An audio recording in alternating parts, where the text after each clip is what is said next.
Trujamán es una palabra preciosa que viene del árabe.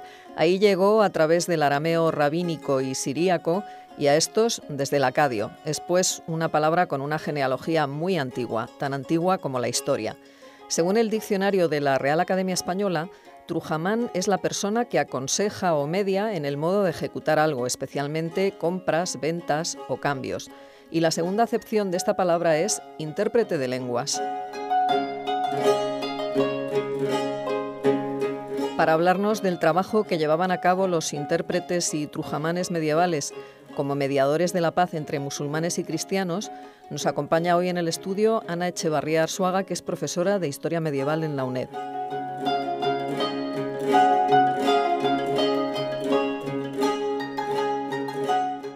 Ana, ¿qué tal? Bienvenida a Sin Distancias. Buenos días. Bueno, intérpretes y trujamanes como mediadores de la paz en la Edad Media. ¿Intérprete y trujamán no es exactamente lo mismo? ¿Hay algún matiz en el significado? La verdad es que intérprete y trujamán es más o menos lo mismo. Lo que hay es una diferencia entre los intérpretes y trujamanes, que se pueden encontrar con las dos palabras, y los escribanos del arábigo, que es lo que sería el equivalente hoy en día a un traductor escrito, y que eran los que se encargaban, digamos, de toda la labor en las cancillerías, sea una cancillería real o sea una cancillería pues más pequeñita, pero son los que se dedican a la traducción escrita. El trujamán, la gran carga que tenía era que tenía que ser en el momento, claro, era una transmisión oral y tenían que ser muy rápidos. O sea, lo que hoy serían los intérpretes de la ONU y toda esta gente. Bueno, Ana, entonces, ¿cuál es el significado concreto de esta palabra de origen árabe? De alguna manera es el que hace el intercambio, sí, el que realiza la intermediación. Es un castellano antiguo, a mí me parece una palabra preciosa, y ese es el que realiza las labores de mediación. O sea, que digamos que son los que hacen de verdad la labor de mediación en el diálogo entre unos y otros, de alguna manera. ¿Y para quiénes trabajaban? ¿Trabajaban sobre todo para las cortes cristianas y musulmanas o también para particulares o para mercaderes o en fin? Pues había un poco de todo. Claro, los que más conocemos por documentación que nos han llegado hasta ahora son los que trabajan para la corte real, porque lógicamente son los que tienen un empleo asalariado permanente. Digamos, es el funcionario de hoy en día que trabaja para el rey y entonces suelen tener un escribano del arábigo y al menos un trujamán con poco menos que un cargo permanente. Es el que se lleva a las campañas de Granada, por ejemplo, es el que se lleva cada vez que hay una audiencia con un embajador extranjero. Entonces esta gente está todo el tiempo ahí. Luego, además, para casos concretos, se designan, digamos, otra serie de intérpretes o de escribanos que hagan falta. Y esos ya pueden trabajar, pues hay casos de todos los gustos. Por ejemplo, para los nobles andaluces, en el momento en que tienen que cobrar impuestos de zonas donde la población es mayoritariamente arabo-parlante, pues mandan a traductores, evidentemente, intérpretes, para leer la documentación de esa gente, que por un lado explica qué derechos tienen sobre sus tierras y qué es lo que tienen que pagar, y a veces esa documentación está en árabe, y luego también son los que se dedican, digamos, pues a hacer el intercambio verbal con ellos. Entonces estos son personas que normalmente se reclutan para un momento puntual, el momento de la recaudación de impuestos, pero están pululando, digamos, por el entorno cortesano de estos nobles andaluces. Hay otros casos, quiero decir, pues a embajadas puntuales, pues a lo mejor se designa a, pues yo qué sé, traductores de las aljamas. Las aljamas mismos, tanto judías como mudéjares, tienen sus propios traductores y esta gente suele ser gente bien formada en idiomas y entonces, por ejemplo, pues en misiones concretas de embajadas o de comerciantes que presentan una queja o casos de estos muy concretos, pues se recurre a esta gente que ya normalmente ellos están haciendo labores de traducción. Como su profesión habitual. Claro, como su profesión indica, pues es a estos a los que pillan más cerca en realidad. Claro. ¿Y qué cualidades debía reunir un buen trujamán?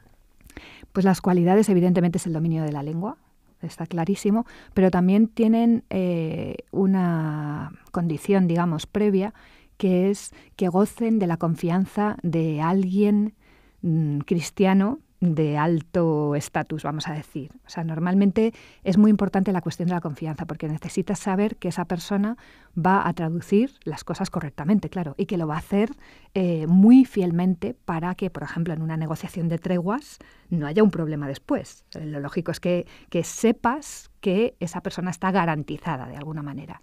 Entonces, lo que se ve mucho en las designaciones es que fulano, el traductor que sea o el intérprete que sea, viene recomendado por alguien que sabe, claro, que esa persona es de confianza. La cuestión de la confianza es muy, muy importante.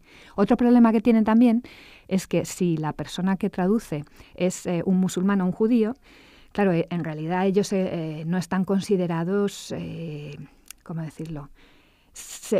Tienen que prestar fidelidad al rey cristiano, pero en última instancia siempre hay una cierta desconfianza de que por su religión puedan en un momento dado estar interesados en otros asuntos. Y entonces lo que hacen es que hacen una delegación conjunta, que haya un cristiano y el intérprete. De manera que el cristiano que vaya también asegure de alguna manera que lo que se está haciendo va a llegar a buen puerto. Claro, porque la mayoría eran de origen judío o de origen musulmán. Por lo que nos estás contando. Estamos en un momento, entre los siglos XIII y XV, los que tienen una buena formación en árabe, porque estamos hablando, digamos, de la frontera árabo-cristiana, los que tienen una buena formación en árabe son estas dos culturas, lógicamente, los musulmanes porque lo adquieren directamente y los judíos porque están muy arabizados culturalmente. Aunque ellos sigan hablando hebreo o arameo para sus cuestiones religiosas, pero culturalmente el árabe es su lengua de cultura. Entonces se recurre a ellos, pero como decía, pues siempre hay ahí un pequeño resquicio de hasta qué punto deben fidelidad al rey cristiano. Los reyes de la corona de Aragón, sobre todo, tienen en el 13 y 14 sus traductores y escribanos son la mayoría judíos. A partir del 15 ya no. Cambian las cosas. Y en la corona de Castilla, pues les pasa parecido, pero no tanto. Digamos que recurren a judíos en el 13 y ya a partir del 14 perdemos un poco la pista a esos judíos y en el 15 aparecen con mucha fuerza los granadinos y conversos también de musulmanes conversos, digamos, que se han pasado al bando cristiano en alguna de las conquistas que se haya hecho. ¿Y a qué creéis que es debido esa pérdida de influencia, digamos, en este terreno de los judíos? ¿Por qué creéis que ha desaparecido esa pista? Pues yo creo que hay muchos factores. Claro, es muy complejo resumirlos en tan poco tiempo como tenemos, pero bueno, en parte se debe a la decadencia, digamos, de la comunidad judía a partir de la segunda mitad del 13 y sobre todo durante el 14, debido a los ataques que van sufriendo las juderías en distintas oleadas y también a la pérdida de las figuras más importantes del pensamiento sefardí. O sea, llega un momento que las comunidades judías son diezmadas prácticamente y queda poca gente, y menos gente todavía con conocimientos. Entonces, pero también es verdad que a la vez hay un proceso de utilización de la lengua romance muy fuerte. Claro, ellos tienen una formación muy importante en árabe en el 13, pero ya cuando va pasando el tiempo, llevan muchos años viviendo bajo dominio cristiano, entonces cada vez hablan más la lengua romance y menos el árabe. Culturalmente se convierten al romance, de alguna manera. Entonces, claro, van perdiendo, y digamos que por su religión no necesitan el árabe, con lo cual pues ahí pierden ese tipo de capacidad también un poco. Luego también hay una diferencia importante entre el árabe más culto y el árabe más coloquial, digamos, ¿no? Claro. Bueno, eso es una cosa que todavía no hemos solucionado, digo hemos, pero bueno, sobre todo los especialistas en lengua árabe, hasta qué punto el árabe que hablaban en Castilla y en Aragón en estos siglos XIV y XV es un árabe más clásico o menos clásico. Utilizan formularios, eso sí es verdad, y para la Cancillería seguro que las traducciones se hacen con formularios más antiguos, pero luego las partes, digamos, nuevas, entre comillas, que se añaden de discurso, esto se hace en un árabe que tiene mucho que ver con el árabe andalusí, aunque ya no se pueda llamar de alguna manera árabe andalusí porque ya en parte se ha perdido, pero sí tiene rasgos dialectales del andalusí que se hablaba en el 12, por ejemplo. Pero claro, esto es muy difícil de trazar y todavía hay poca documentación relativamente y bueno, pues esos son estudios que todavía se están haciendo. Siempre os encontráis con este problema, ¿no? El de la falta de fuentes, digamos, para Sí, documentaros. sí, y bueno, en parte precisamente estos traductores, como no son personajes de primerísima línea, pues muchas veces cuando se habla de la negociación o de la diplomacia se pierden porque no figuran los nombres. Aparece el embajador principal que lleva la embajada, pero no aparece el traductor que tiene a su lado o el intérprete escribiendo o interpretando sus palabras.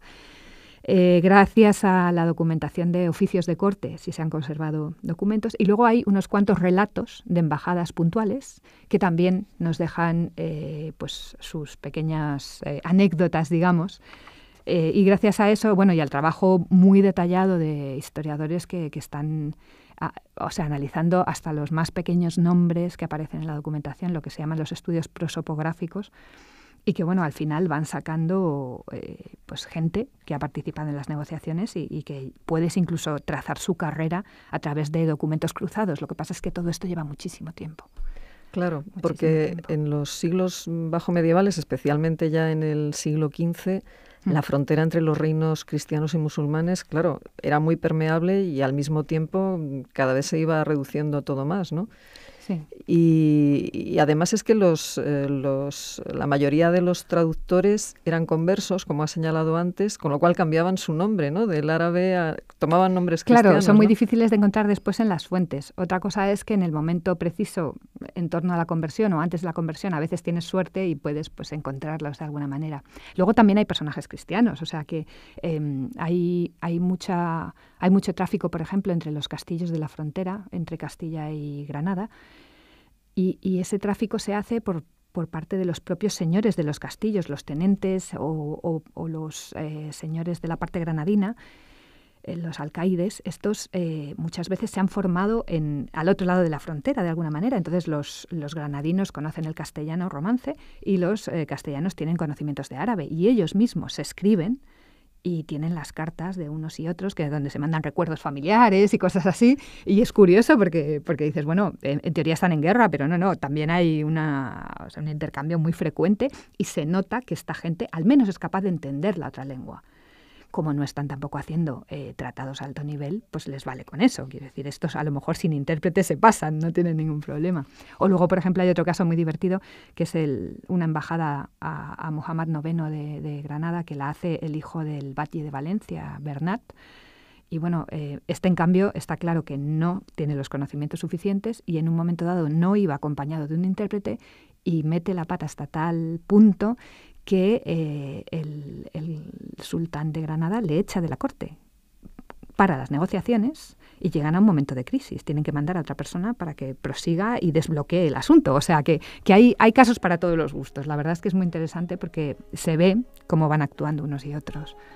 Bueno, pues Ana María Echevarría Arzuaga, profesora de Historia Medieval en la UNED, intérpretes y trujamanes, mediadores de la paz. Un tema interesantísimo, de verdad, Ana. Muchas gracias. A vosotros.